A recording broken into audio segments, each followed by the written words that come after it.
Hello, is this on? Hi, everyone. Thank you so much for joining us today. Welcome to the Unscalable panel.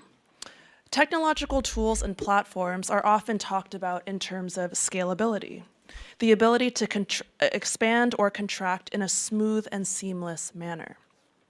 Scalability also insists that the world and all of the diversity of life within it is knowable and, by extension, controllable. But as the technologies of scalability are adjusted, advanced, or otherwise altered, they leave behind ruins, abandoned yet rife for other kinds of living with in places otherwise circumscribed as futureless or valueless by political and economic regimes. So turning their attention to how things hold and fray at multiple scales, we have an amazing panel. From left to right, we have Amer Kanngieser, Brett Story on the screen, Cassandra Troyan, Vienne Chan, and Zoé Samudzi. So each will present their work and then join in conversation to discuss unscalability through makeshift practices, abolition, and commitment, asking what might emerge from technological ruins that refuse to scale. And I will be your moderator today. I'm Mindy Seu. I'm a professor at Rutgers and a critic at Yale and the author of the Cyberfeminism Index. I'm going to introduce each panelist before they give a very brief presentation, some with slides, some without, and then we'll come together for a group discussion followed by a Q&A with all of you. All right.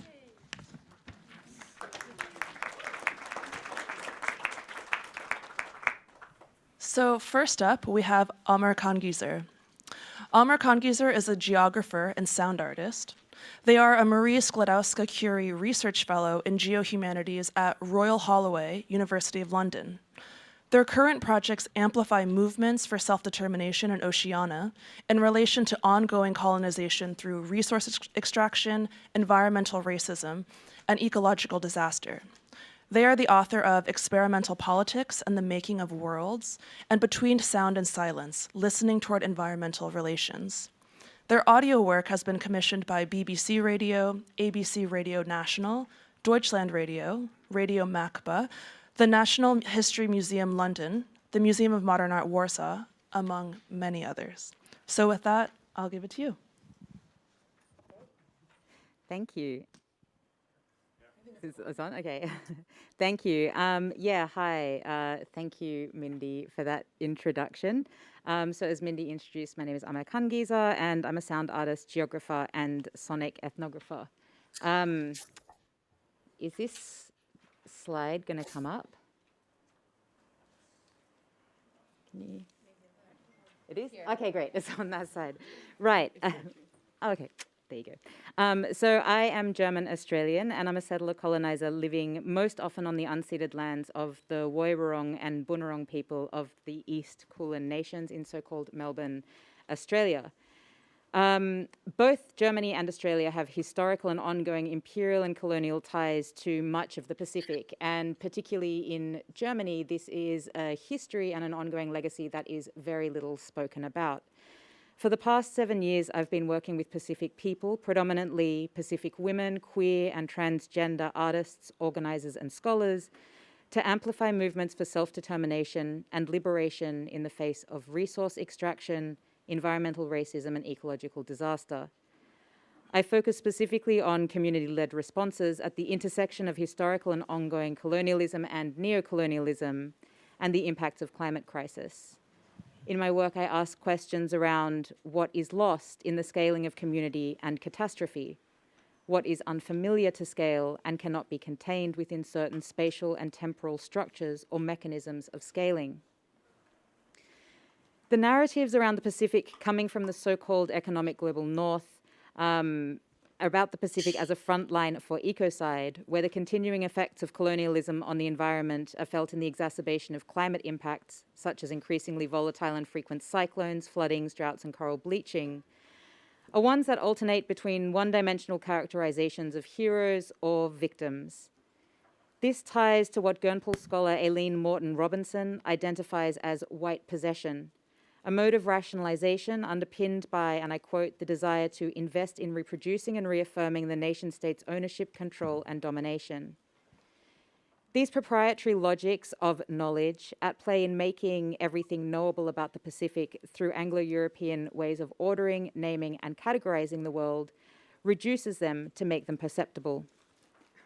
Stolo philosopher Dylan Robinson says that settler colonial listening positions constitute, and I quote, particular assemblages of unmarked structures of certainty that guide normative perception and may enact epistemic violence. So the work that I do is about undoing or moving away from this certainty. For me, in this work, a recurrent concern is around what falls outside of scalar representability, beyond what Eve Tuck calls damage narratives, to what can be said and what is unsaid by people experiencing these impacts and their responses, around what is not for me, a person who also brings these legacies of structural harm with me to hear, and what is given or gifted to me, and also around what is uncapturable in spoken language itself. Specifically, I grapple with ideas of incommensurability, and there are many different and contested terms around incommensurability, but here I use it specifically to speak of ways of knowing and experiencing worlds that can be incomparable and are necessarily incomparable, so as to care for and protect those in situations where violence sits in and through the joys, cares, struggles, and mundanities of everyday life. So because I predominantly work with sound, much of these kinds of thematics come through my work in experience of stillness and silence is a threshold to perhaps enter into a conception of how to care for and build relationality across difference and even across contestation. How to care for people and places and processes that do not fall into certain kinds of familiar categorizations or understandings. Kiribati poet and educator Teviariki Terero talks about this process in weaving together pandana sleeves. And for me, there is something very crucial in staying with the durationality that allows for these edges of contestation and difference to reveal themselves. So I want to use the rest of the time that I have to just play a short excerpt from a piece commissioned by Reina Sofia Museum of Contemporary Art. The piece is called In the Eye of the Storm, and it's part of a series of work exploring the ocean as a site of colonial expansion, environmental racism, and global environmental change. So this piece was made in the aftermath of Cyclone Winston, a Category 5 cyclone that devastated Fiji in 2016, and basically comprised of a number of poems written by Fijian poets, artists, and scientists. It was co-produced with Christelle Lavaki, Atueta Rambuka, Amalia Rigsby, and Peter Sibeli. And the section that I'm about to play now was written by and spoken by Amalia Rigsby.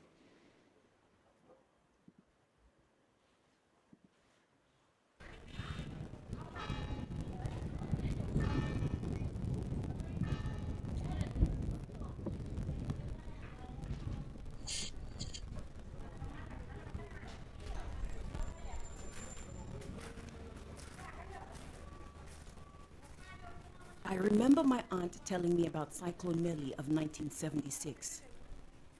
In our village, there's a ground right next to the Catholic Church that no one walks across and no one plays on. It's been over 40 years, but the memory of that day still lives on. Even before I knew the story behind it, Sorry, there's something going on with the audio.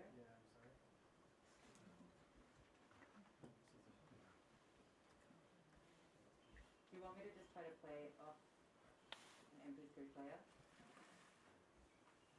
Can you try disconnecting the Sure.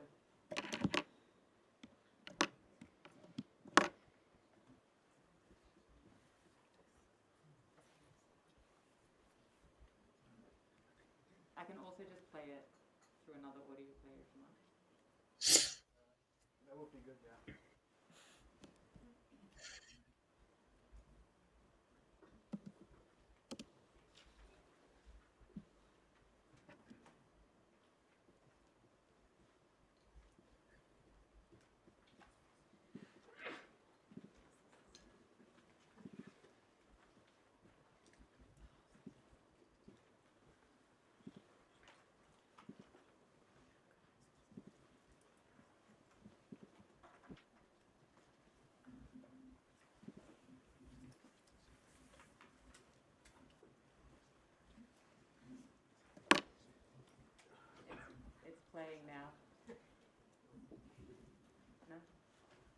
output machine should be HDMI.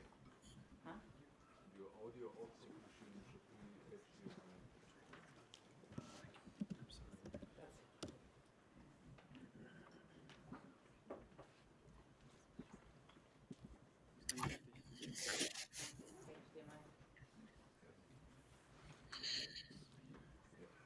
Yeah.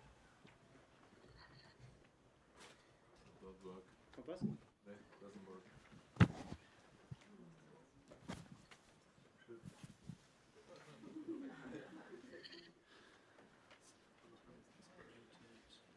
work.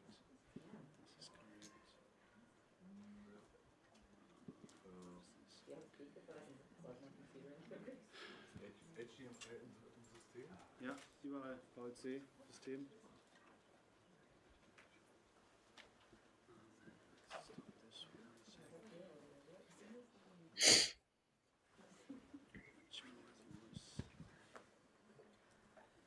Can you just open the You want the PowerPoint? website? Yeah.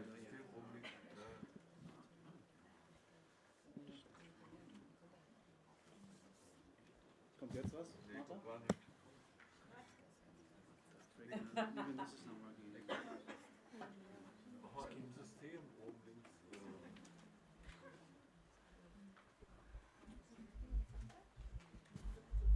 It was just working, right? It was clean. I'm sorry. It's all. Ja,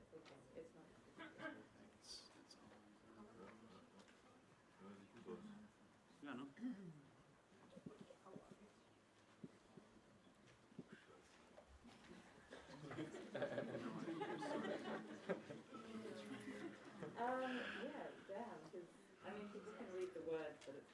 They try one more time. Disconnecting this one. Auf der Bühne liegt noch der Helfling.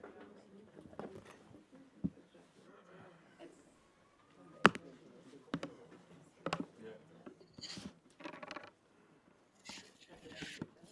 This is a direct input. Yes, this should work now. Let me just check the. I should not say that. Ist da? Ja. Okay. Okay, can you just start the presentation? I'll put it up.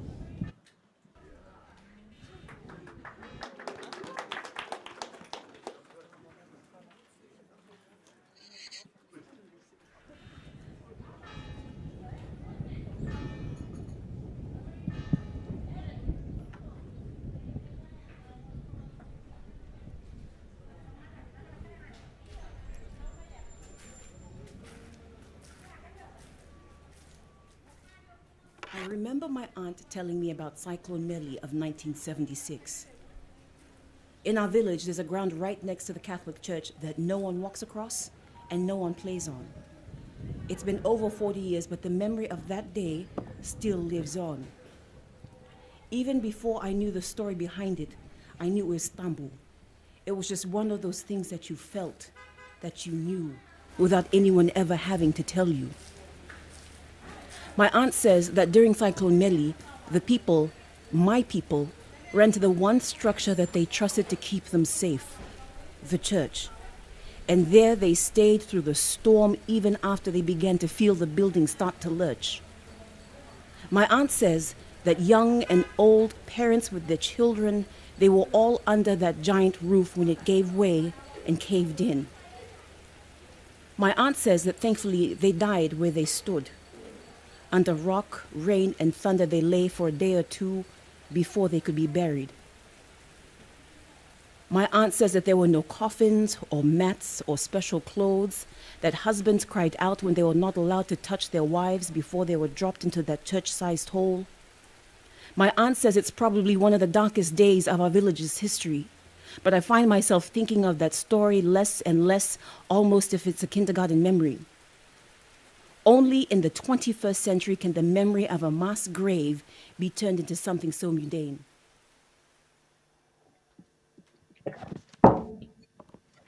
I'll just leave it there because I don't want to take up any more time. But the full piece is actually online and it goes for around about 20 minutes. And this piece from Amalia goes for probably about 5 minutes or something, the full poem. Thank you, Amer. Your work examines how resource extraction, environmental racism, and ecological disaster in the Pacific exacerbates environmental change. And in observing the queer and trans-led response, especially as your work as a sound artist, how has silence been an approach to finding these different modes of resistance? Um, so I'll begin by speaking to one of the first things that someone said to me when I went there. I was doing an interview with this Fijian Itauke elder, Una Isi Nambombaba, and we were talking about silence because she does a lot of work around silence. She has written kind of, I would say, what is the canonical text about silence and knowledge in Fiji, but is also kind of replicated across various other Pacific islands as well. And we were talking about what it means to be silent or what it means to listen. And she, when she was talking to me, she was talking a lot through different kinds of stories about the importance of silence. But she turned to me and she said, I would say of you, you know, Amer, you're good at listening. You know how to be silent, you know. And it's like this elder kind of person, like it felt like there was a lot of weight in her kind of saying that to me, because there are, you know, in the book she writes about a topology of like multiple, like 7 different kinds of Fijian silence and what all of the different kinds kind of mean. There's very complicated kind of choreography around silence. But, you know, in terms of thinking about silence as an approach to finding resistance, you know, particularly speaking to Cyclone Winston, because Cyclone Winston was the most intense and devastating storm at that time to make landfall in the southern hemisphere. And it decimated Fiji. It really had very long, like there were tens of people that died, like hundreds of people that died. Villages were completely like toppled to the ground. And I don't include any of these images in the things that I show because I don't think that there is much value in rehashing over and over again this kind of trauma porn aspect of natural disasters, well, man-made natural disasters in this kind of way. You know, it had enormous ongoing economic, social, and political effects that lasted for years after Winston actually occurred. In fact, when I was there in 2018, there were still houses and schools that had not been rebuilt. And one of the stories that got told to me with groups that I'm working with and that were talking to me about it was around access to shelters during Cyclone Winston. So in a lot of disaster management, and I'm not sure what it is like in other places, but it's incredibly gendered. So there are disaster shelters for men and women. And this entirely left out the trans community and a large part as well, the queer community. So there's a lot of very complicated issues around inclusion and exclusion in terms of access to disaster shelters. And one of the things that happened, and I don't actually want to talk about this too much because it's not necessarily my story to tell in this particular setting, but one of the things that happened was that a lot of trans and queer people were not able to find shelter during the cyclone and were forced to shelter in places that were, you know, like what Amalia talks about with the church, like very unstable structures and forced to take care of themselves. And when talking to people about this, the role that silence in how these stories were narrated to me and how the ways that people took care of each other were narrated to me, it always felt to me, because I spent a lot of time like talking to people and having conversations with people about this, was around this kind of finding the edges of what could be said and what couldn't be said, and how to actually think about like and I don't want to use words like resistance or refusal because it's nothing even like that. It's like, what is mine to know about intense, devastating, incomprehensible disaster that is also at the same time people looking after each other to survive, you know, and it's kind of like falls outside this capacity to really articulate it in any sort of academic or, you know, discursive kind of way. It is really about this relationship of where the edges or boundaries of silence kind of lie, what comes into conversation through, you know, size and particular kinds of intonations and the length of gaps between speaking and things like that. So I think that's what I'm really trying to work with as well, is like how to find the contours around what non-verbal articulations are also articulating within themselves, and also to think very deeply around what are things that I'm allowed to know and what are things that out of necessity I am not allowed to know and allowed to share. Yeah, I think that's so powerful, this idea that you're able to find communion after being ostracized, ultimately because it's your only option. But perhaps these are how some of these grassroots networks are built, and we'll unpack more of that during the panel. With that, I'd like to move to Brett Story, who is online. We can toggle to her. Hi, Brett. I think you can see us Hi. on that camera. So, to give Brett a quick introduction, Brett Story is an award winning filmmaker and geographer based out of Toronto. Her films have screened in theaters and festivals widely, including at CPH DOX, South by Southwest, Hot Docs, and Sheffield Doc Fest. She is the director of the critically acclaimed feature documentaries The Prison in 12 Landscapes and The Hottest August, and author of the book Prison Land. Brett has held fellowships from the Guggenheim Foundation and the Sundance Documentary Institute, and she was named one of Variety's 10 documentary filmmakers to watch in 2019. She is currently working on a film following the unionization efforts of workers at an Amazon warehouse in Staten Island, New York, and she is also directing an archival film about John Berger and the cultural Cold War. So, Brett, if you'd like to give us a brief introduction to your work, I'll hand it over to you. Sure. Hi, everyone. I'm very envious. I wish I was there sharing space with all of you. And I'm going to apologize because there is a 3-year-old crying for me just outside that door. She might make an appearance. We'll see how this goes. It is really great to be part of this panel and to have this conversation with all of you. So as was said, I'm a primarily feature length nonfiction filmmaker. My work tends to take on questions of political inquiry, and I often take a very formalist, research informed approach to political questions. So I triangulate in my work between form, method, and subject matter. My current project takes on a slightly different form in that I'm actually using an observational approach to my current film, which is new territory for me and fraught for lots of reasons. But I think the observational mode does afford certain insights some of which I'm excited to share. So in March of 2021, I began filming with a group of workers, one of them recently fired, who'd been agitating against their employer and around the working conditions at their warehouse. Their employer is Amazon, and the fired worker was a man named Chris Smalls. In 2020, Chris Smalls helped organize a protest outside of his warehouse, which is called JFK 8, in response to inadequate health and safety measures taken by the company at the height of the pandemic. Within 2 hours of the walkout, Amazon fired him. And subsequent to that, a memo was leaked in which Chris, a 30-something African-American man, was described by company brass as not smart or articulate in a meeting with Jeff Bezos. That, it would turn out, would be a very big mistake on the part of the company. Smalls immediately formed a group called the Congress of Essential Workers with some friends and colleagues, and began speaking out. I really hope you can't hear that wailing behind me. Fast forward to a year later when, in the wake of the Amazon election loss in Bessemer, Alabama, I'm not sure if people are aware of this campaign, but there was a union attempt in Alabama. And unfortunately, it was defeated.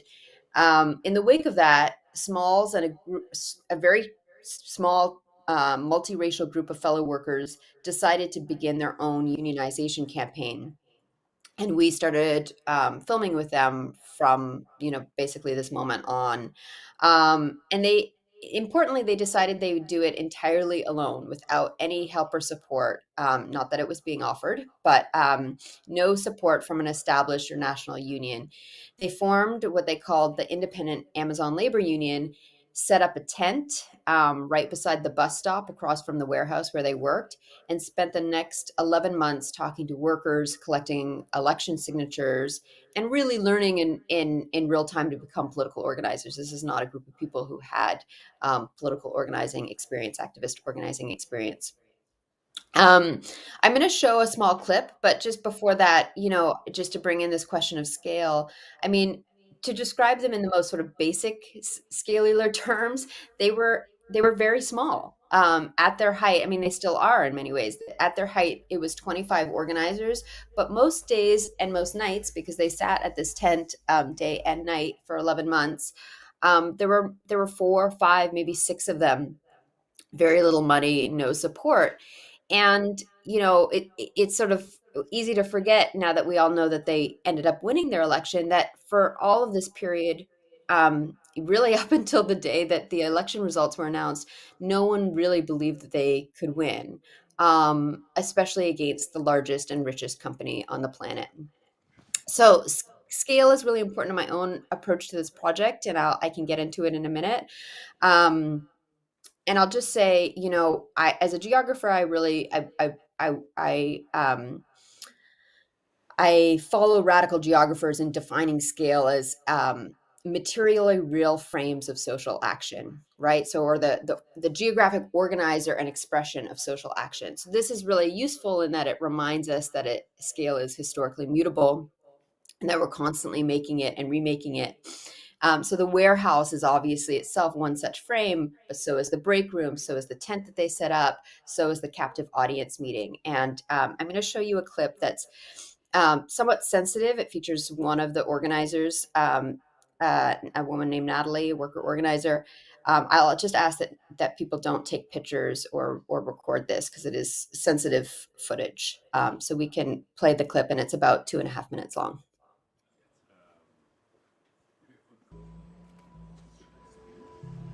My dad, he's a very smart man, he taught me 2 things in life. He said, never give away your signature, always read the fine print. Second one is nothing in life is for free. So even though, somebody could be promising you a lot of stuff or even out things, just remember that those things come with a price at the end.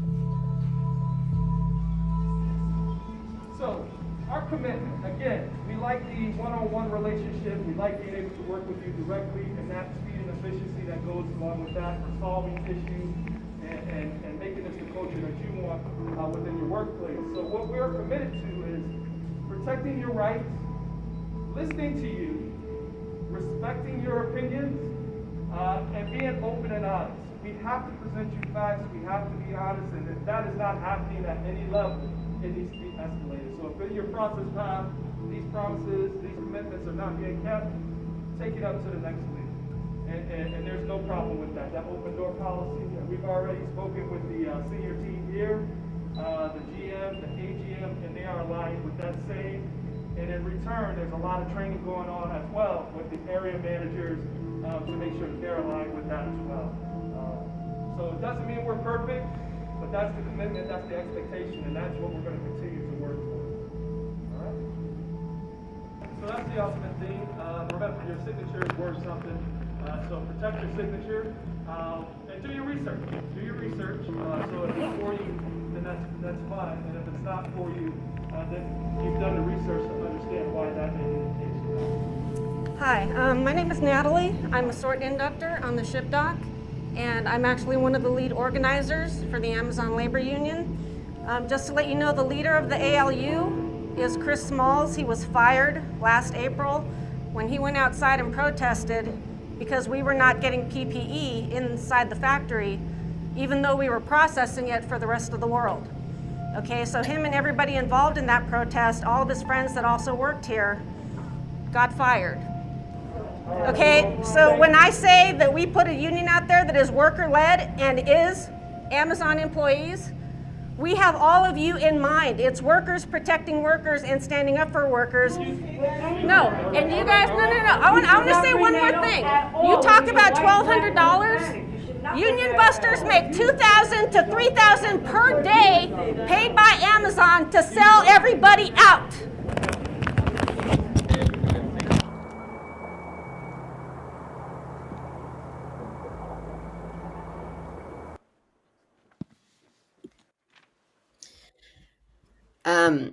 So yeah, lots that I can say about this clip, but just briefly, how does the question of scale relate to this project? I mean, obviously, the most obvious way is just the sheer juxtaposition of scales. A company that, on the one hand, that conquered the global economy in a relatively short period of time through a rapacious model itself designed to conquer at scale. And I'm going to quote here, a guy and his friends at a bus stop. This is a direct quote from a union buster that I actually ended up interviewing for this film. I mean, second, through the question, I think that we'll get to of scalability. I mean, the ALU's efforts and victory at JFK 8 won't mean much unless it's a building block for other successful efforts. They still need to win a contract. And to do that, they actually need to be able to offer a sense of viable threat. But third, and this is, I think, most important, by taking seriously what Charmaine Chua named in her presentation the other day as organizing with intimacy. And from having had the privilege of working with this group of people for a couple of years, I can say that the ALU has been organizing with intimacy really from the go. And I think that this is what we need to be paying attention to. And in many ways, their smallness, their social proximity to colleagues, their approachability, this is the actual source of their power and the source of the, what they relied on for their ultimate victory. And I'll just to say one more thing about intimacy. When I think about intimacy, I think about something Lauren Berlant has written, which is that intimacy always involves an aspiration for a narrative about something shared, a story about both oneself and others that will turn out in a particular way. So maybe I'll just leave it there, and we can get back to this in the conversation. Thank you so much, Brett. To my knowledge, the 25 organizers of this Amazon union, it was also some of their first experiences with organizing and unionization. So can you speak to how perhaps this lack of experience was beneficial or hurtful in these initiatives? Yeah, I mean, I think it's really important to understand that there are different stages to this struggle, and this first period in which it was really about convincing, I mean, worker to worker conversations, convincing workers on the shop floor to first sign cards. So in the United States, it's a very challenging process where to even get to the point where you can have an election, you need to convince the National Labor Relations Board that there's enough support for an election. So they spent about 8 or 9 months just collecting enough signatures to prove at the NLRB that they had enough support. And that was a struggle. And then it's about convincing people to come out and vote yes, right? And that, I think that this sort of way in which they had declared themselves as independent, they were, all of them are current workers, many of whom had been workers for a long time. Derek Palmer is someone who everybody knew, he'd been working his shifts for years and years. People knew Chris. They had seen Chris, come out and speak on their behalf during the pandemic. And so even though he wasn't currently working, people related to him as one of them. And I think, what's for me interesting about this project and important here is that this fight is taking place, 40 some years after Ronald Reagan defeated the traffic air controllers and, and launched along with Thatcher and global capital, what we now describe as neoliberalism. And I think that this is a generation of workers who've grown up entirely in that period in which unions themselves have been in decline, but also the reputation of unions has been in decline. So this is a group of people that don't even necessarily believe in unions. They certainly don't believe in mainstream unions. They have sort of absorbed mainstream narratives of unions being ineffectual, corrupt, so on and so forth. And so there was something actually about them at their scale, a sort of intimate scale of like, hey, we're just a bunch of people. We're working alongside you guys, and we're going to form something independent. But we need to have we need some sort of structure to fight for better conditions here. That I think really, in some ways, was the secret sauce of their success. Now, is that the same set of is that are those that intimacy, is that going to be enough at this next stage, which is about fighting for a contract? I'm not so sure, but I think that I think it was really important during this first stage of the effort. Thanks, Brett. And a quick follow-up. Is there a title or release date yet? Oh my God, there's no title, so any help is appreciated. We haven't been able to title this film. It's just called Untitled Labor Union Film, and we've had to keep a lot of it under wraps for obvious reasons. Actually, when Amazon filed an objection to the union victory, which they did legally, they cited our film crew 4 different times in their list of objections as evidence of interference. So we've had to be very, very careful. We continue to be careful, but we're hoping to release the film in about a year. So look out for it. We'll keep an eye out. Thanks so much, Brett. Okay, we're going to switch to Cassandra Troyan. Cassandra Troyan is a writer, artist, and researcher whose work explores the intersections of gendered violence, radical histories of resistance, and speculative futures beyond capital. Their cultural research investigates the conditions for harm caused by social and state forms of domination, whether that is through the technological apparatuses used to surveil endangered species or sex workers, or the types of solidarity necessary to confront crises of reproduction and ecological destruction. Their political, poetic, and theoretical interventions are always enacted towards an abolitionist horizon of liberation. They're also the authors of several books of multi-genre work, including Freedom and Prostitution, A Theory in Tears, and most recently, Against Capture. They teach theory, practice, and creative critical writing as a senior lecturer at Linnaeus University in Sweden. Hello, great. Thank you so much, Mindy. I was going to ask, can we try the sound on this first? I'm not playing this, but just because we'll see. Oh my God, okay, it works. Incredible, amazing. Thank the media lords above us. Okay, so yeah, thank you to everyone that's presented so far and to Transmediale, and I'm really excited and honored to be on this panel. And so today I want to read from and across two projects that take up technology and scale through practices of sabotage, trans-species solidarity, and abolition. This work is grounded in over a decade of organizing around prison abolition, sex work, and anti-fascism that I've been a part of in various ways, and seeks to understand how the development of carceral technologies is bound to the lives of non-human animals as subjects, companions, victims, testing grounds. Over the last few years, I've been collaborating with my dear comrade, Helen V. Pritchard, who I believe is probably somewhere, to explore the production of trans-species animacy across the domains of edutainment and policing. Our project, In the Mouth of the Polar Bear, which you can see is sort of existing here, and then a number of different images that also accompany the work as well. That was commissioned by Dun 5 at Foto Colectania in Barcelona, that interrogates the surveillance function of animatronic animals in nature documentaries or the canine capacities of robots designed to be used according to Ghost Robotics for military, industrial, mining, and public safety applications. Through our parafictional scenarios and viral video poems, we investigate how the apparatuses of militaristic, carceral imperialist fantasy might be imploded using the traumatic visual and sonic principles of clickbait against itself.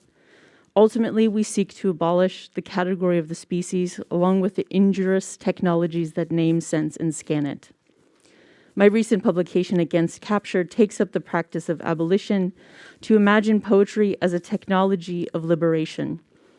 In the words of Mal Biagio, the collection is the poetic relative of, quote, the essential anti-cop tactic of the de-arrest. Forged in the struggle against borders, prisons, and all forms of incarceration, this dream of freedom is rooted in love and guided by the critter comrades who fill this work with militant joy.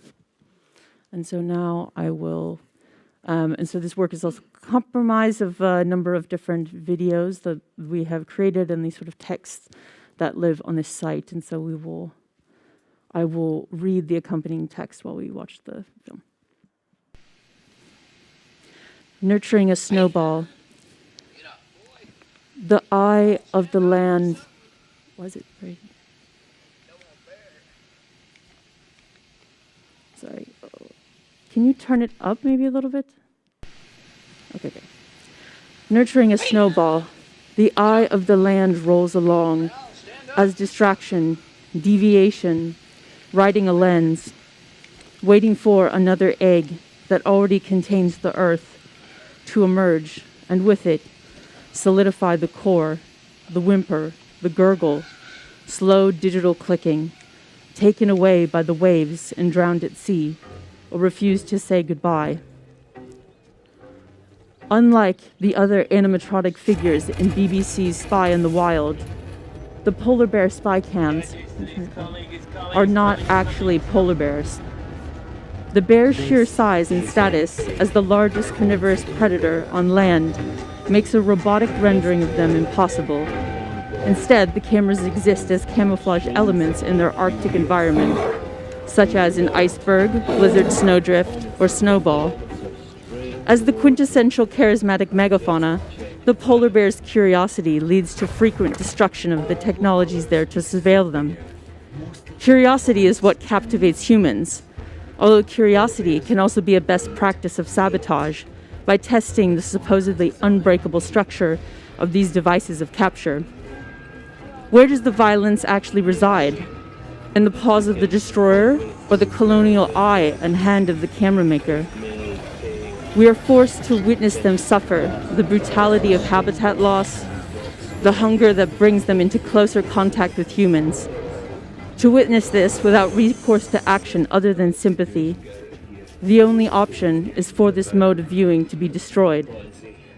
The camera eye, zooming in and out, scanning the icy horizons, the gaze switching back and forth from a POV shot to a distant human perspective. Here, the polar bear is a captive even in their natural habitat. Each atmospheric tendency exists as an undead actor, eyes without a face, consuming the landscape. When the lights go out, no camera goes hungry. Rebuild, redesign, this time with better decoys and methods for diversion. The optics of this apparatus leaves the polar bear with few choices.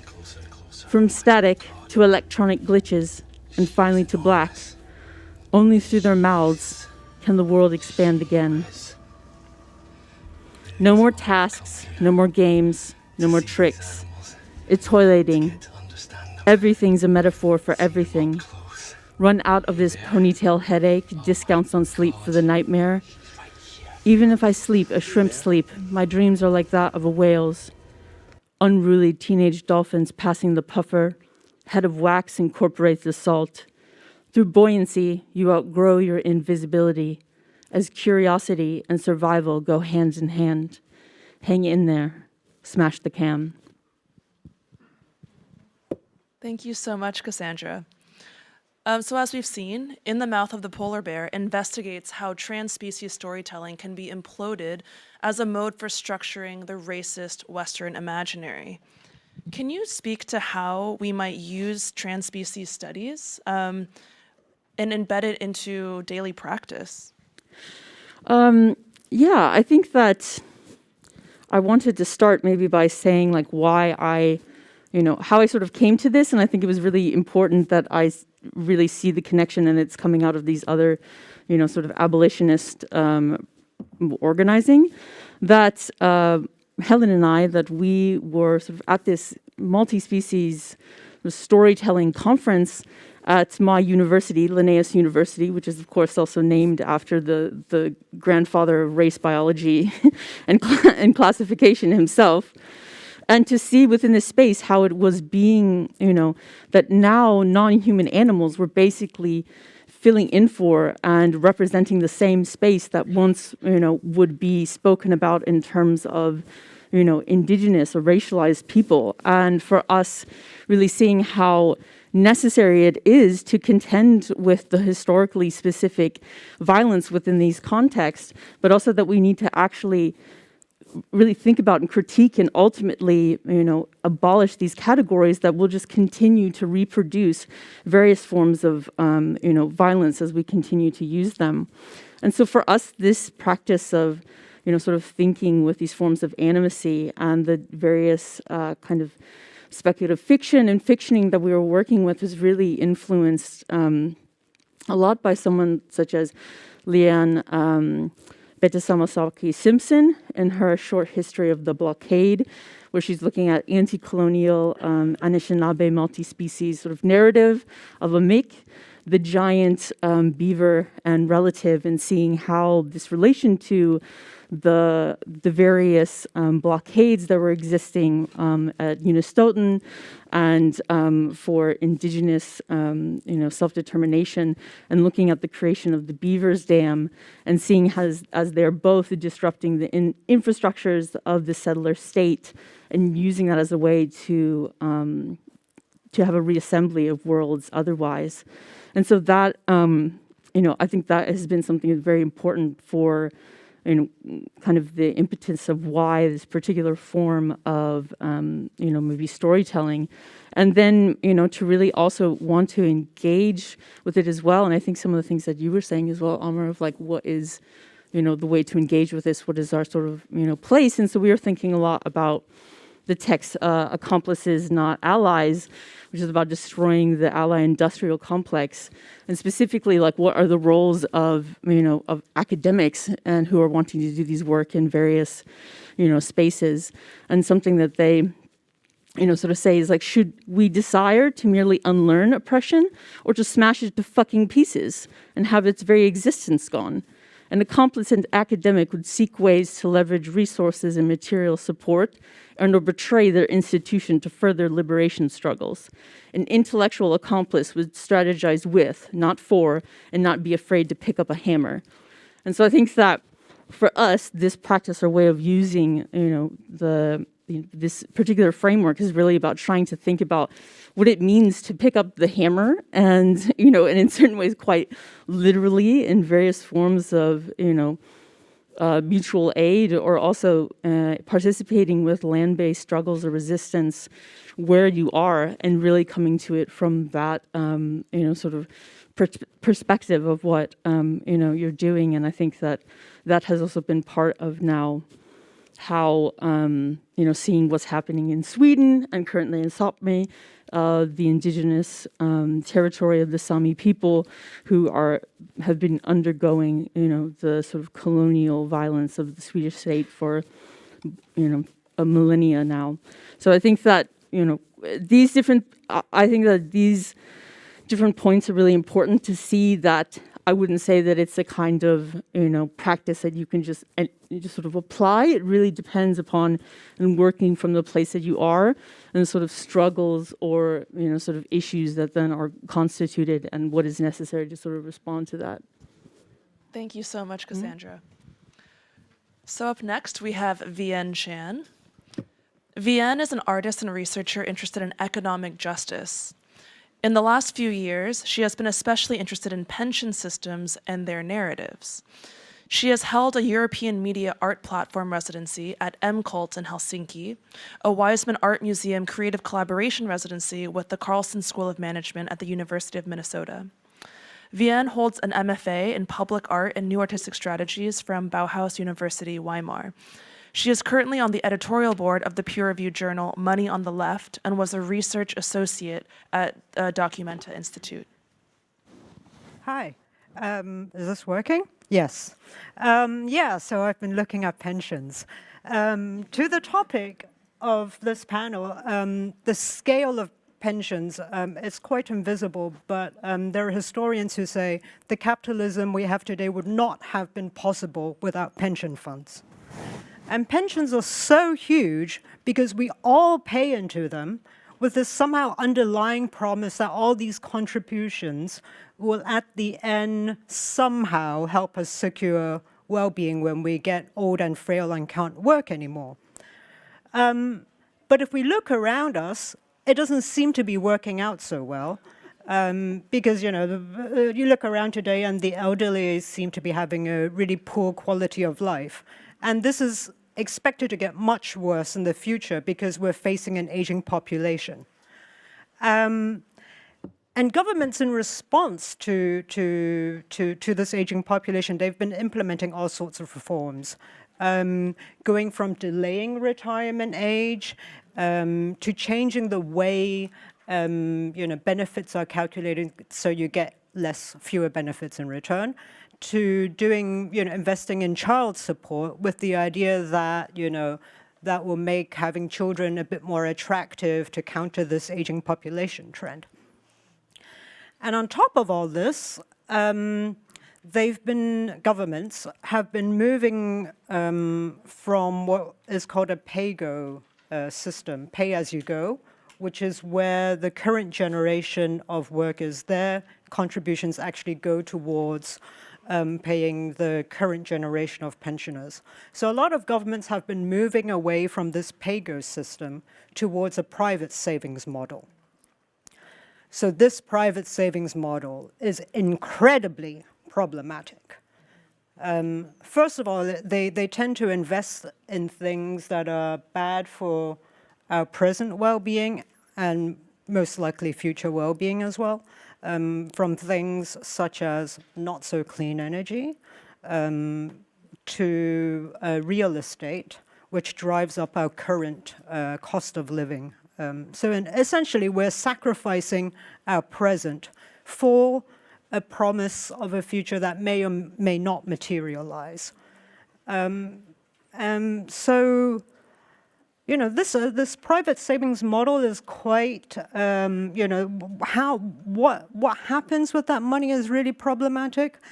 But what is also interesting, particularly to this panel, is that proponents of the private savings model are saying, well, you know what, we can use these savings, invest it into the economy so that in the future we'll have a greater national income. And we can use this national income to substitute the human capital that is missing in the aging population. So this is, I mean, I think most of us in this room will agree it is a very problematic argument. It is a financial abstraction of human labor. And in the pension discourse, the problem becomes really sharp because one of the key concerns in pensions is actually care-related expenses. When people get old, there are all sorts of conditions like dementia, Alzheimer's, Parkinson's, arthritis. These things require long-term care, and because we're all expected to live longer, but not necessarily healthier, we're looking at, you know, quite a bit of expenses. And even to this point, especially with things like dementia, it's not just about physical care, it's also emotional care. So technological developments are likely to have very limited benefits in terms of care expenses. And so in this sense, it becomes really clear that financial abstraction is not going to work. You cannot further abstractize this very physical and very real need for care. So, but then people keep saying, well, you know, with all this extra financial capital, what we can do is we can import care workers from developing economies. They're willing to work for less in care work, which no one wants to do. But then this actually depends on maintaining inequality between developed and developing economies. And, you know, okay, no one wants to do care work because the conditions are so bad. So, you know, this might sound really simple, but why not just improve the conditions of care work? So basically, that's my position. You know, that there should be more public.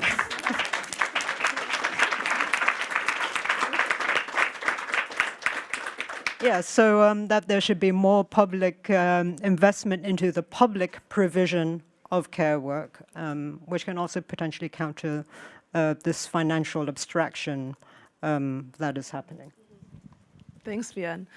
In our emails, you were describing how your interest in pension funds came to be because no one seemed to understand them. So you were trying to kind of elucidate their systems and also potentials for reform. It does seem like a bit of a catch-22 because in order to rebuild public trust, as you're saying, we have to invest in care provision, but it's difficult to show its potential financial stability without first breaking the existing system. So what are some actionable first steps? Okay, first of all, I'd like to say I think the system is pretty broken. And in terms of this financial stability or instability stuff that gets thrown around all the time whenever we enter a discourse about how can we make things better, well, actually not so. The Norwegian sovereign wealth fund just lost 14% of its assets. So the financial system is not stable. And what I'm proposing is actually not that radical. It's actually not so different from unions fighting for increased wages or government-targeted investments into certain sectors. Usually it's associated with tech, but there's no reason why it couldn't, invest in another sector as well. So a lot of these mechanisms already exist for implementation, for adjusting, and so on. And, so I guess a lot of this instability thing, there's this fear of inflation, which we're going through right now. Which we're actually experiencing inflation. But inflation is not just about workers having too much money. It's also about suppliers increasing prices. And the public provision of certain services, such as care services, can then counter this. Actually, it's called conflict inflation, where you have workers wanting better wages and suppliers wanting higher profits. So public provision can potentially counter this conflict inflation cycle.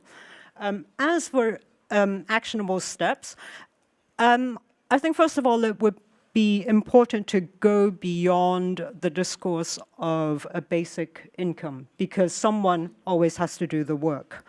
And then intersectoral solidarity, that's really important.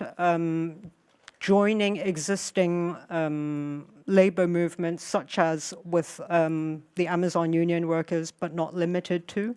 There are also pension protests, not so much in Germany right now, but if we look just over the border in France, their country is in a standstill right now because they are directly contesting pension reforms.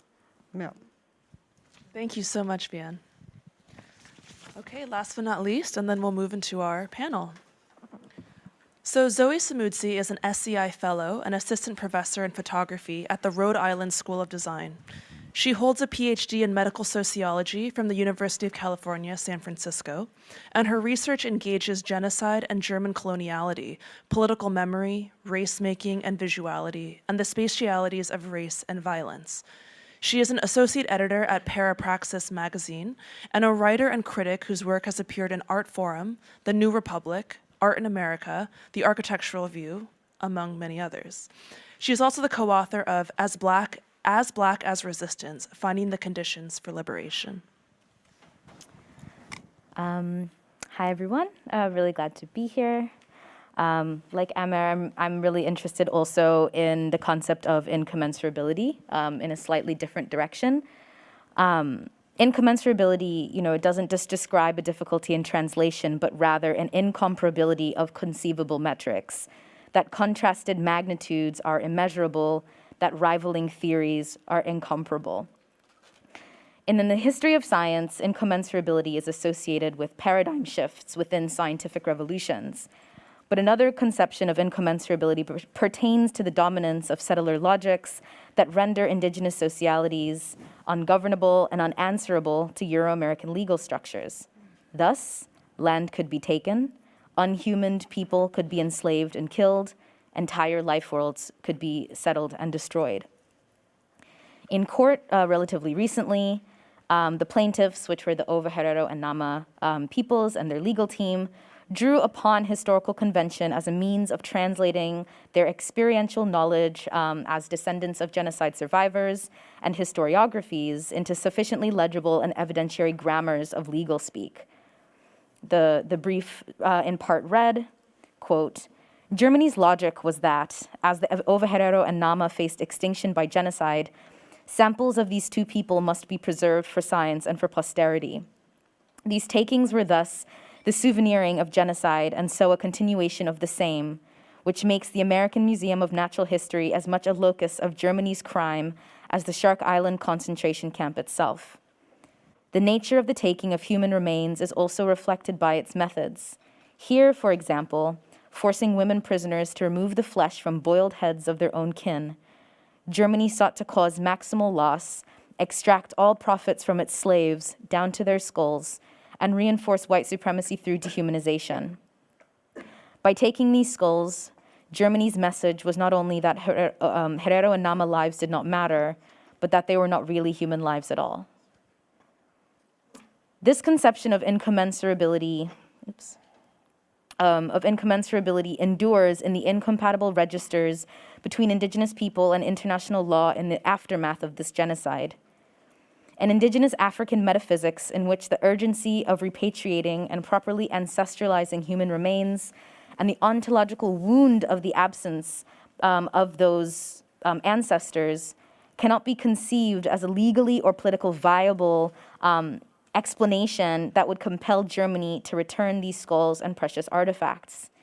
Instead, their means of engaging the German state demands a commensurable grammar of 1, international customary law and legal principles governing the modern world at the time of German colonization, and its genocide of over Herero, Nama, Damara, and San peoples from 1904 to 1908. And secondly, an articulation of responsibility for financial reparations that coheres to an ethno-mathematical calculation of enumerating responsibility based on Germany's belief of what is owed rather than how the affected communities conceive of this loss.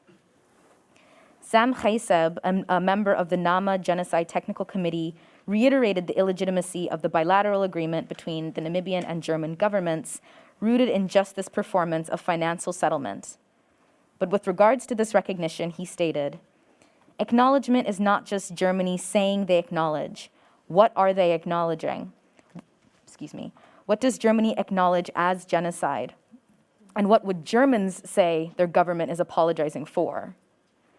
Following Khaiseb, Reshavia Taylor and Moses ask, if reparations are to any degree monetary, then how does German officialdom, lawyers, diplomats, and politicians, for example, engage with the question of to whom a debt is to be owed, and how is that debt understood and articulated, if at all? Khaiseb expands the bounds of apology beyond the perverse calculations of capitalist recompense and into the need to redress landlessness and dispossession by the Namibian state and the descendants of German ancestors, as well as the German government, in no small part so that ancestral lands can be reclaimed and ancestors can finally die properly. The community's conception of apology as an act of comprehensive repair is a far-reaching and restorative justice-driven recognition of the genocide's afterlife beyond the purview of nation-state bilateralism and exculpatory German apology in the name of reconciliation. They are articulating recognition as a grammar of futurity that demands an ontological shift and an ontological correction that encompasses the ongoing incarceration of human remains and other material objects, land enclosure and the theft of ancestral territories, and the diaspora that was forcibly created by the genocide. The structural change that accommodates and expands the field of what is legible and commensurable then is this revolutionary paradigm shift. Thank you so much, Zoe. So your work is addressing how state resources are deployed in an attempt to resolve some demographic or geopolitical issues. And we have come to be very familiar with colonial structure, of how colonial structures are globalized. But can you explain a decolonial process in Germany that attempts to dismantle this sort of racial domination? Yeah. Someone actually asked a question about this recently when I was speaking with Nolan Oswald Dennis at the, Sixth panelist. No. At the CCA Berlin. And I think that my answer was not one that especially pleased the audience member, though I couldn't see their face. But what I said was, I think that you should be very careful about answering questions that you don't actually want, or asking questions that you don't actually want the answer to. But when I think about it kind of globally, first, out of a fear of the way that decoloniality is treated like a metaphor, I want to say that I think that decolonization, like abolition, feels much more like a political horizon than something that can be done to things. And I think often about these ongoing conversations about decolonizing the museum, but you cannot decolonize a thing that is inherently colonial, right? You cannot decolonize a nation state. You cannot decolonize a university. You cannot decolonize a museum, especially because the exhibitionary nature of the museum, by definition, puts it into kind of structural conversation with the prison.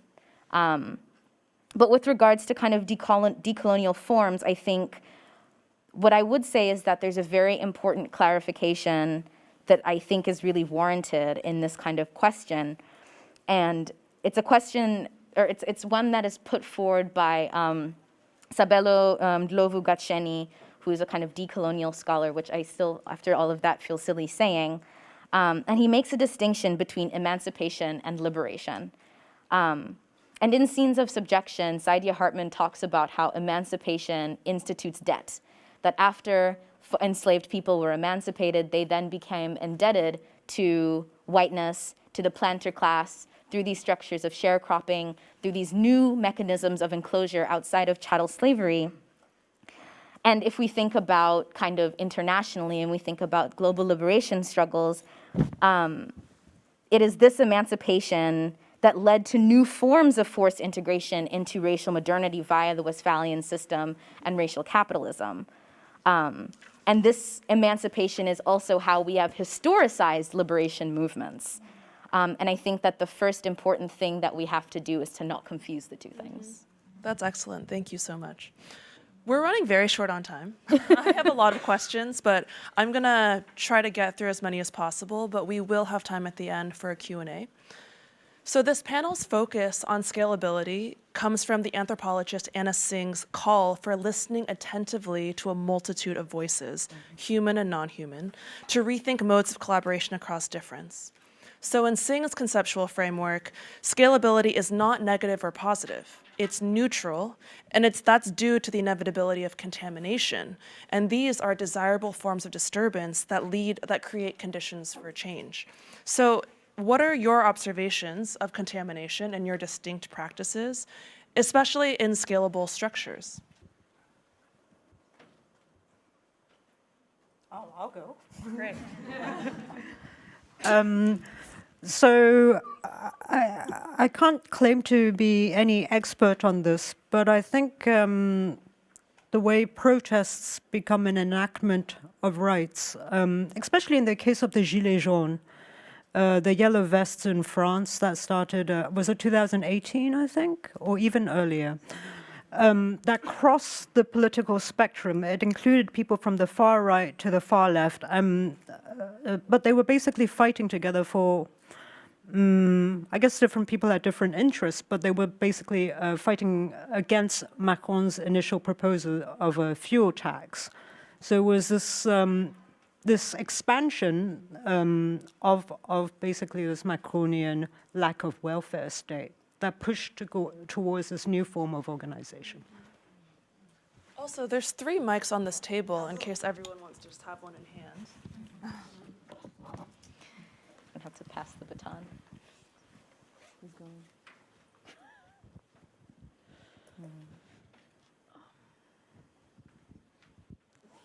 I can try to say something. Is this okay? You can hear me. Yeah, I was thinking about this, and yeah, I think something particularly about contamination. Like if we want to think about, for example, what within sort of carceral environments of capture or containment, if we want to think of the zoo for example, and I think that Zoe, you're mentioning of the museum as a form of a prison. Like I think that the zoo historically is also very much within that lineage, and today is being used in often the sort of trial of particular technologies or forms of surveillance that are then also used on humans as well. But I think that often that sites, these particular spaces become produced or justified according to, maybe this idea of contamination or destruction of natural habitats, and that it's being done, to sort of preserve, that zoos are then there as like a site of research or rehabilitation and a conservation practice.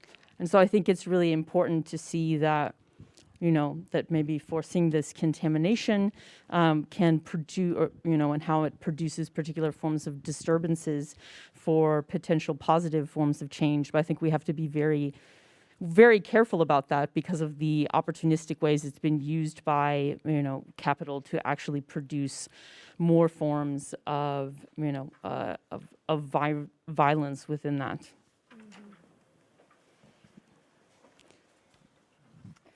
Yeah, I mean, I think it's a really interesting question, and I thought about it from a lot of different angles, actually, particularly around relationality and building relations. But I think, where it is very, very clear is, particularly within climate justice spaces, is this kind of oversaturation of an institutionalization of ideas around climate justice through NGOs, through academic institutions, through artistic labor, through all of these different kinds of practices.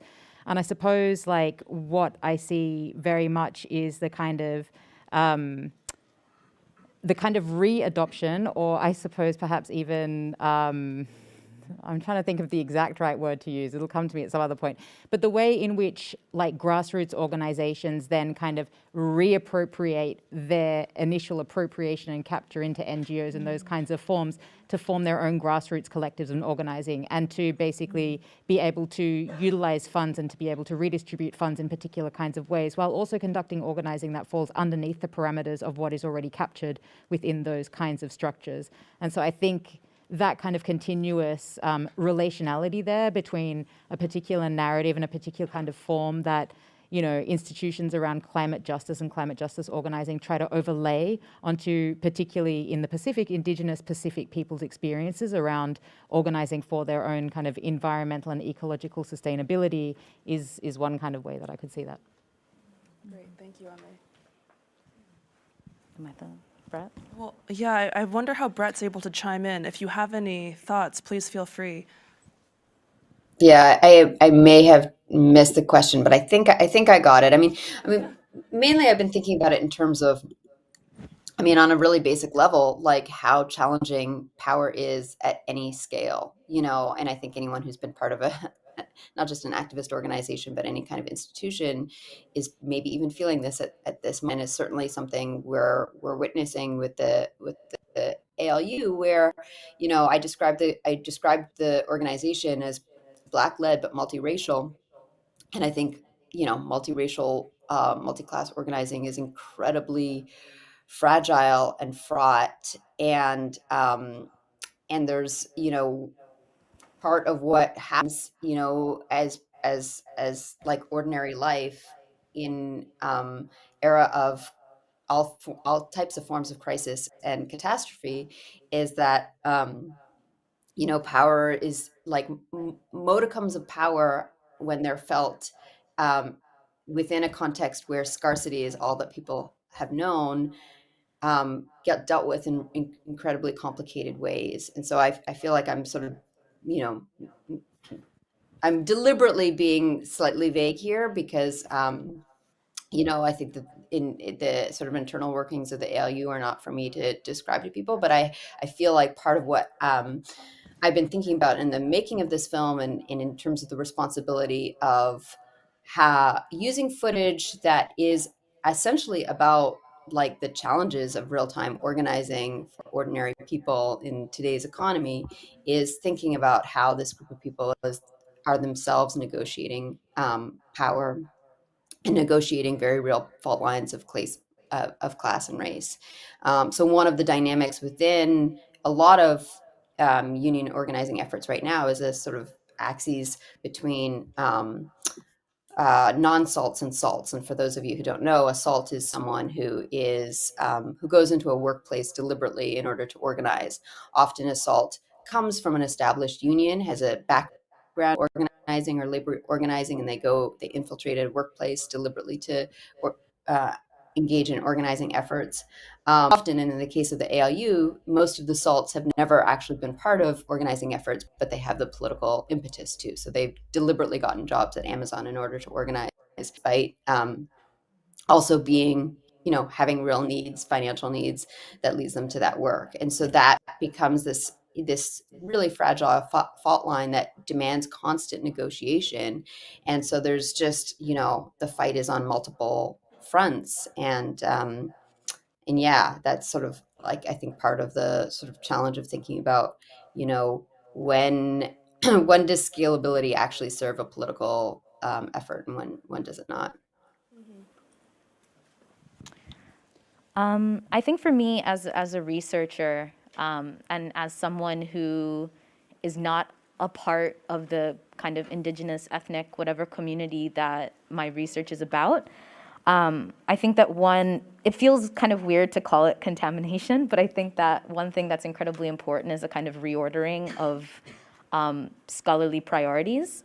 I think that the reason that we as academics go into minoritized or otherwise marginalized, excluded communities is because they have a knowledge that we don't have, and yet we take it upon ourselves to kind of communicate and to translate things that are obvious and known to people who are not us, and then to kind of retool it and present it and legitimize it in a space where knowledge is then enclosed and prevented from bleeding out. And I'm thinking about what Cassandra said about what is, I'm going to butcher this attempt to paraphrase, but what is your relation to power? Are you in there to collect these resources, or are you in there to kind of to smash the infrastructure? And I think in this case, are you there to appropriate knowledge that has existed long before you were born, or are you there to kind of attempt to excise resources from the institution and do whatever you can in service of,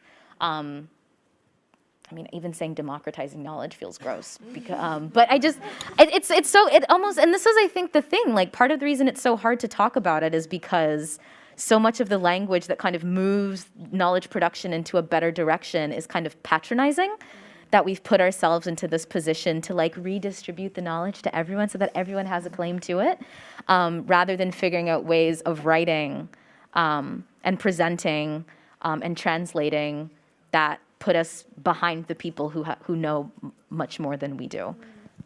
Well, and I think, Zoe, as you noted, terms like contamination or infiltration or marginalized is extremely relative. It's about a positioning of one group against another group or a larger system. So rethinking that balance or distinction is also probably worthwhile. Can I sort of follow up? It's then a question maybe for everyone, but I think, Zoe, something you were saying about this, it seems very connected to this, as you were saying, also the difference between emancipation and liberation, and thinking about, well, what happens with this knowledge if it still is circulating within the institution, within these other spaces that we say ultimately are going to be, held to the structures that they were made through. So I think that that's a really, that is so important. Yeah, and also, to add to that as well, there are already at this point in time so many ways of conducting research that have been determined, for instance, in the Pacific by Indigenous Pacific scholars themselves. Linda Tuiwai-Smith's book, there is so much work that's actually available that literally is a guide as to how to conduct this research properly. And I think, maybe accentuating those kinds of things as well, it's not we don't actually have to figure anything out. It's already all there. They're literally, the Sun just wrote one a couple of years ago, and it was the first one of its kind from an Indigenous community on the continent. But Indigenous communities have literally written codes of conduct for researchers, about how they want to be approached, if they want you to approach at all, about how they want to be talked about how they want to be engaged. And so you can literally just follow the list that they have taken the time to write for you. Yeah, it's all there. So just looking at this timer, we have about 14 minutes left. So I'm going to ask one question. We'll see if we have questions from the audience. If not, I'll ask a couple more. But maybe this is the time to shape some in your own minds. Scalability has the connotation of scaling large. But of course, there are also acts of intentionally scaling small to the benefit of a lot of these grassroots organizational networks. So what are the benefits, potential, of scaling large or small, and is unscaling actually the goal? I think for me, the kind of gold standard of thinking about scale are the Zapatistas. So like in 1994, they started fighting the government, and they were like, actually, this is a really terrible idea, in no small part because they recognized that like state capture is itself the problem. And so instead what they created was this like phenomenal model of autonomous collective sociality that has become maybe not a model for everyone, but remains an incredibly like exemplary example of what it means to do internationalist work, of what it means to create these horizontal programs and societies. And you know, it is always kind of in that vein that I think about mutual aid.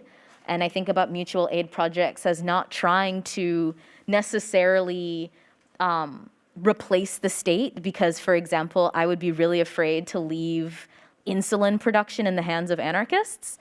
But what does feel exciting about the potential of mutual aid is that through these kinds of targeted and specific projects, and through the kind of cultivation of sustainable networks of care that aren't just about reacting to a particular moment of crisis, you can progressively begin to demonstrate that like there are these particular ways in which we do not have to become dependent upon the state and upon these states that have absolutely no interest in providing for citizens. And so I think that combination, Zapatistas at a slightly larger scale, these mutual aid kind of networks and projects on a slightly smaller one. Yeah, and I think actually also to add to that in quite a nice complementary way is what Zoe talks about as in terms of kin studies. And she talks about like creating these kind of hyper-local, like ethnographic relationships to actually be able to understand the very specific kinds of conditions that people are dealing with in terms of climate crisis and environmental change that counteract the kind of dominance of case studies, which is this very abstracted kind of universalizing approach, you know. And Kim Tolber talks about being in good relation. There are so many scholars that talk about this necessity of relationality. And, you know, I mean, maybe that's also like what Charmaine was talking about in terms of intimacy and organizing as well, to bring it back around to that again, but to really kind of foreground in this relationality, which is also absolutely essential to what Zoe is talking about in terms of mutual aid networks, and also as well, like relationality and care across difference, and not having respectability or recognition or visibility being the basis, or even, you know, recognizability, being able to recognize something as similar to yourself being the basis for extending care and for building good relation. And so to kind of really shift that kind of narrative around of like, that really kind of makes us need to, makes us, all of these things are problems, but like that kind of grounds this way that we can relate to things because it becomes visible to us or recognizable to us, but say, no, I will extend care regardless. I think that also really follows upon the panel that was happening last night about the counter-cloud action, you know, and Miriam talking a lot about the sort of existence of coalition building and thinking about what that actually means in terms of, you know, and I think that Charmaine, you know, thinking about how we can sort of think at scale but organize it, you know, at intimacy, and seeing how, you know, that kind of coalition building. And I think fundamentally, like, you know, the Zapatistas, all these things is really dependent upon, you know, building solidarity and alliances and trying to really work through these particular, you know, differences, you know, that exist within those spaces. And I think, you know, we can see as well, like in the United States, that mutual aid, you know, is absolutely essential, but we've also seen the ways in which the state actually uses it to its benefit, because people have become so efficient at mutual aid that FEMA is sort of like, no, you're doing much better. We'll give you some of these money, you know, anarchist, you know, organizations. So I think to really think about it as one part of like a diversity of tactics that, ultimately, as we're saying, is like abolition is like the project, and it's also the horizon that is built upon, the everyday actions, such as, the great abolitionist organizer, Mariam Kava, who says nothing that we do that is worthwhile is done alone. So. To add to this, I think it's really quite interesting, your example of insulin, to approach this from the perspective of healthcare and hospitals. In a way, you do want some sort of scalability in terms of knowability, because if my doctor falls sick tomorrow, I would still like to receive healthcare, So you don't want to be, you need some of that knowability. And while scaling downwards, even though I am not a fan of this binary approach to scaling, it doesn't necessarily entail that we have multiple of things, but it can often entail having multiple of things because you're smaller. And in terms of the healthcare system, or specifically the health insurance system, that doesn't work. In Germany, there's a public and private health insurance. I mean, it's sort of working, but it's really not. It's really hard to get an appointment with a specialist, for example. But if you have private healthcare, it's much easier. So by creating multiple smaller scales, you actually end up damaging the larger social welfare system that should have been in place. Maybe I'll just jump in very quickly and say, yeah, I mean, I think that I'm somewhat agnostic on this question of scale, but also, agree that that actually, like, it's actually a sort of it involves political thinking about the need at that moment, and the way in which political force can be leveraged. So when I think about the labor movement, I think about the relationship between Amazon as a logistics company, as a retail company, as a cloud computing company, and its global dominance.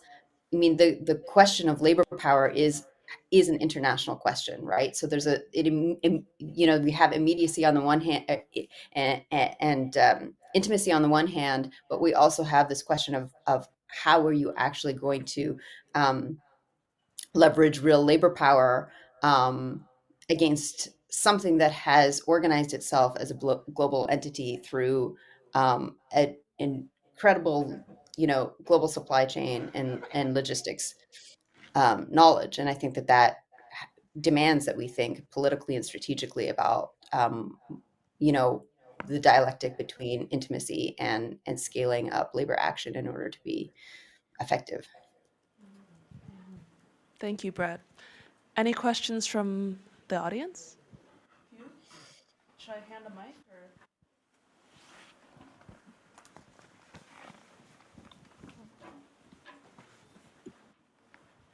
Thank you for such a fantastic panel. I have a question that's, I guess, specifically for Brett, but it might, I think, also relate to some of the other practices that we've heard from. I'm really interested, Brett, to understand and hear a bit more from you, I guess, around the potential possibilities and the way in which the organising practices that you're looking at in the work are able to really address the conditions that are causing the problems in terms of like the kind of scale of cloud infrastructures, that kind of withdrawal of labour through those kind of striking practices. In what ways is it able to address the conditions that are causing the problems? And I guess I'd also be really interested to hear from you if there's ways in which it's also not able to address them. Yeah, I think that we're seeing some diversity of tactics play out. I mean, the ALU is one organization. I know Charmaine has written a lot and works a lot with Amazonians United, who's actually decided as an organization not to attempt union formation, but rather do shop floor organizing and engage in a series of actions And I think, it's a sort of trite thing to say, but these diversity of tactics are necessary, and they're going to be necessary across sectors as well, right? I mean, what goes on within under the umbrella of Amazon is indivisible from what's going on, in terms of like thinking about, other big tech companies, but also military work and so on. At this point, I think what part of what's been interesting to witness about the ALU's organizing efforts is that the grievances that you most hear among, at least that I've heard among Amazon workers that I've worked with, are not traditional bread and butter issues, although those are, of course, also present, right? But they have a lot to do with the sort of alienation effect of how this company operates. And part of what the ALU had to offer as a sort of first gambit was, again, this word will come up over and over again, intimacy in the sense that, and recognition in the sense that, people they don't just not like not getting long breaks. They don't just not like having to work long hours, but they don't like not having a person to call when their child is sick and they can't come into work that day. They don't like being fired over an app or being reprimanded over an app. And so there's a kind of the ways in which Amazon has actually operationalized its scalular dominance are also the seeds for political unrest. And I think that the ALU as an organization has recognized that because they are workers, and they're offering their own kinds of mutual aid. Actually, like, part of what's really interesting is that people were bringing in PPE for each other, calling each other when they were sick, looking out for each other, in contrast to the way in which the company was running things. And so there's a kind of I don't know if I would call that strategy. That was just sort of like how people knew how to relate to each other, and people experienced that, and then were offered a narrative for how that was also political and could be politically mobilized if they belonged to a union, and responded to that. The ALU has, not engaged in wide scale actions, and I think it's. I'm not sure that they would call themselves strike ready, for example, and I think that's. That's obviously sort of one front of labor action necessary to even like being able to go to the bargaining table and win concessions. But you're right, precisely because of how, the ways in which Amazon makes money. It's not even really making profits from its retail enterprise. It's really making profits through, web computing that demands bringing a whole other sort of sectors of workers and citizens into political struggle. And I think that that's precisely what needs to be built. Thank you for your question. I do see a couple hands raised, but we only have a minute left, so I'm gonna look to the team to see if, nope, okay, sorry. But maybe come over to the group after we end. Thank you to everyone for attending. Thank you to our panelists, and see you around at Transmediale. Thanks.